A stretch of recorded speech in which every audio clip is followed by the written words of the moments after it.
I think a lot of people underestimate how big of an impact their usage of electronic devices, particularly your phone, has on your life.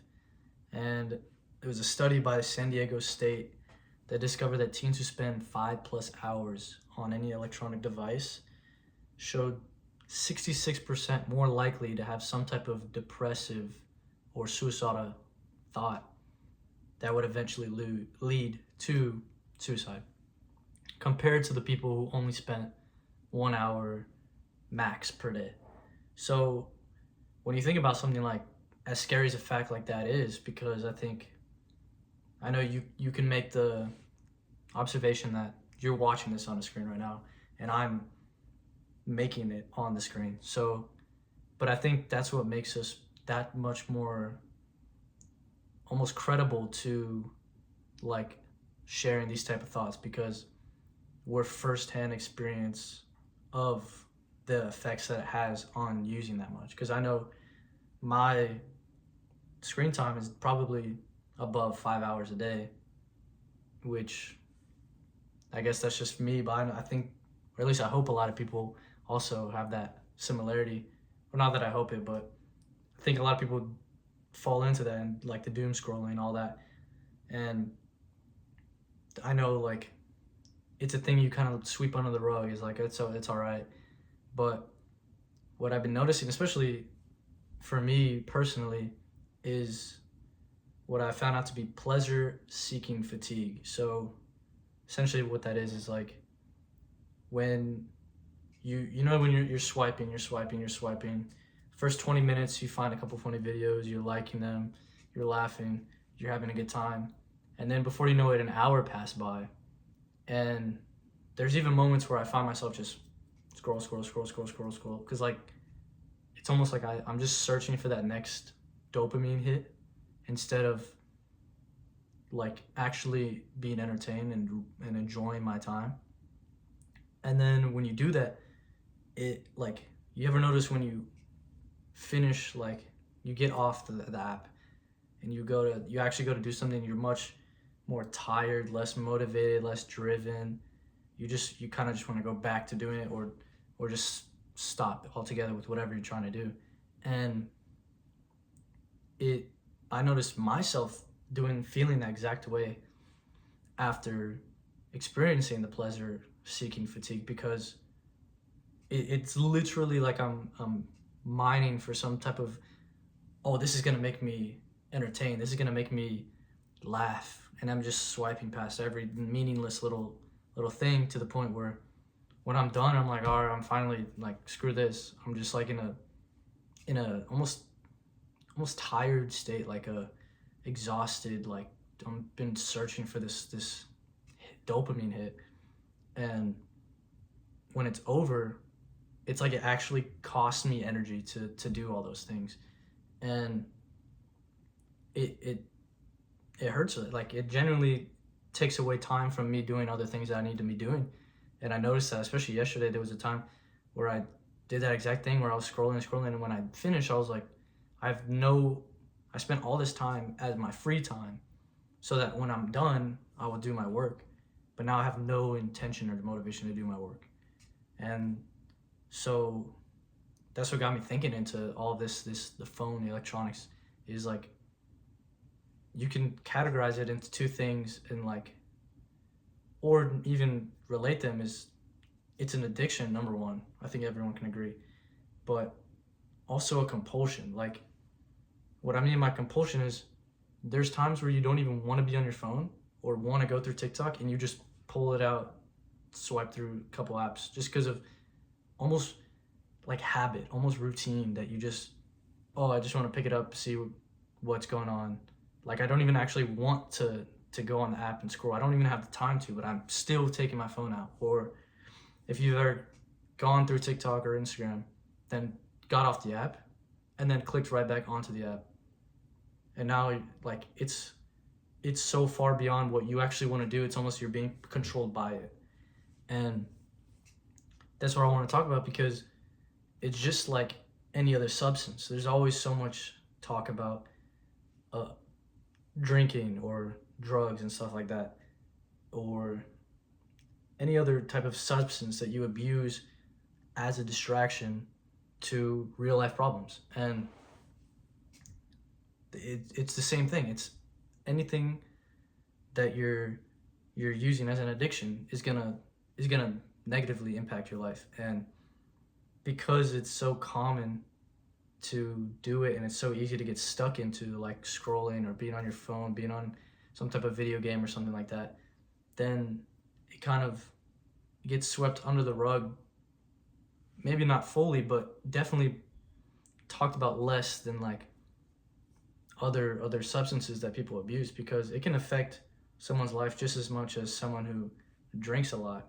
So, but one gets so much more attention than the other, and one is way more common that you have to like really talk about it more because it's not being talked about enough. And I think that's what gives people, just anybody really, even though it might seem hypocritical that I'm even making this video on a screen, it's like we're the first people who can, anybody who uses their phone daily is a first-hand experience of the effects of it. We're like the test subjects that literally prove that this is not good for us, because we can see it in our own lives. We can notice the change in our own lives. And this what I'm trying to urge you guys is like, notice the patterns, notice the effects. And for me too, I have to work on it, because I know, like I said, my screen time is probably over 5 hours a day. So I would fit in that statistic that I said earlier. But it's literally like hours in a day that you could be working on certain things. It's being taken away by your phone usage. And with the pleasure-seeking fatigue is you don't even actually want to be on your phone longer than about 30 minutes anyway. It's literally like a trap. So when you notice you're like seeking for that next like dopamine hit, you don't even want to like realize that you don't even want to be on your phone anymore. And the longer you stay on, the worse it's going to be to get anything done after, and the more time you've wasted. So if you do use like electronic devices in your free time and leisure, and like everybody does, try and notice those little hits where like the blockades where you're like, okay, I've swiped enough, and now I'm kind of just searching for the next thing. Like I don't even know what I'm looking for anymore. I don't even know what I want to see anymore. And then you're gonna realize how, okay, if I cut it now, I'll have more time and more energy to do the things I need to do, compared to kind of wasting that time and noticing, like, because I think it's very noticeable when you're on for an hour, 2 hours, the same TikTok, and now you don't even know what you're like looking for anymore. You don't even know what's gonna like entertain you.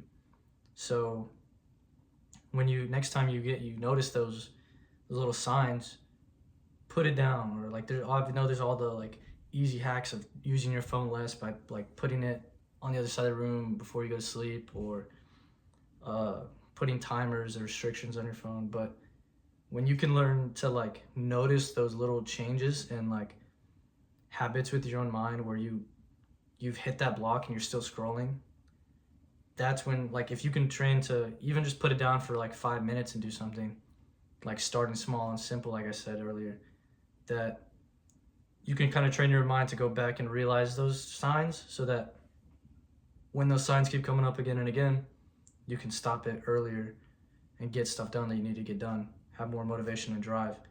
And I think that's what's so important, because we are the first-hand experience of it, and we can notice it. I can notice it, you can notice it. So it's important to realize those things and kind of try and work your way to break that bad habit. And what you'll notice is much more energy and drive and willingness to do things, because you're not just rotting. You're not just, there's a reason why there's things called brain rot. It's literally rotting your brain. And I'm saying this because I know it's happening to me. I can genuinely feel times where I'm getting tired. I can genuinely feel times where I have less energy, even though all I've been doing is sitting scrolling on my phone, because of this thing called pleasure-seeking fatigue, because of how the addiction and compulsion is going to control you in doing things that you don't even really want to be doing, that you know aren't good for you, that you know won't benefit you. So the first step in trying to break that habit is noticing the signs and starting small and simple, and then working your way up to eventually break it completely. And it's the same thing with using your phone as any other substance they use to distract yourself. And that's what I wanted to say, is to keep kind of bring attention to that just as much as you bring attention to any other substance you abuse. And when you notice those signs, start small, start simple, and start to try and break them so that you can get more things done. You can get what you want to be doing done, what you know is good for you done. And that's what the phone and the electronics will convince you not to do, is what you genuinely know what you have to be doing, what you want to be doing, what you know is good for you to be doing, instead of wasting time. And something that I was thinking about recently, I can't remember who said it, but it was like, you're never going to be in this moment again. This moment that you're in, it's never going to happen again.